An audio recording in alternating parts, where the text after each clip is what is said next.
মাজার ভাঙা প্রথমে কারা শুরু করেছিল এবং প্রথমে কোথা হতে মাজার ভাঙা শুরু হয়েছিল, সত্য ইতিহাসটা জেনে নিন এই ভিডিওর মাধ্যমে।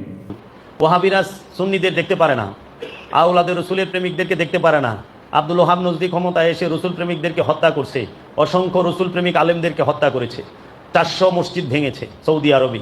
ইতিহাস ঘেটে দেখেন 1925 সালে 25শে এপ্রিল রোজ বুধবার একদিনে বুলডোজার দিয়ে 6,000 সাহাবি এবং 60,000 মাজার ভাঙা হয়েছে শুধু সৌদি আরবের ভিতরে। এখন সৌদি আরবের ডিমার্কেশনের বাহিরে যত মাজার আছে কারোটা ভাঙতে পারে নাই। যেরকম ইরাকের বাগদাদে গাউসে পাক আব্দুল কাদের জিলানী আলাইহিস সালামের মাজার ভাঙতে পারে নাই, কুফায় মাওলা আলীর মাজার ভাঙতে পারে নাই, মাওলা হুসাইন আলাইহিস সালামের মাজার ভাঙতে পারে নাই। আবার আপনি যদি যান ফিলিস্তিনে হিব্রনের মধ্যে হিব্রনে ইব্রাহিম খলিলুল্লাহর মাজার ভাঙতে পারে নাই। আপনার ইউসুফ আলাইহিসসালামের, ইয়াকুব আলাইহিসসালামের, ইসাক আলাইহিসসালামের মাজার আছে ফিলিস্তিনে, ভাঙতে পারে নাই। আগে ফিলিস্তিন ছিল, এখন ইসরায়েল হয়েছে, অনেকে ইসরায়েলেরও নাম দেয়। আজ থেকে 200 বছর আগে ইসরায়েল নামের কোনো দেশ এই মিডল ইস্টে ছিল না। এটার জন্মও দেয় ব্রিটিশ এবং সৌদি মিলা। ইতিহাস পড়েন আপনারা।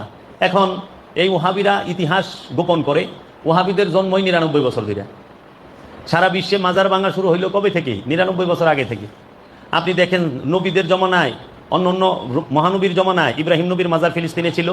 মহানবীর সময়ে ইসাক, ইউসুফ এবং ইয়াকুব আলাইহিসসালামের মাজার মোবারক ছিল ফিলিস্তিনে, এবং মসজিদুল হেরেম কাবাগরের কাছেই ছিল ইসমাইল আলাইহিসসালামের মাজার রওজা মোবারক।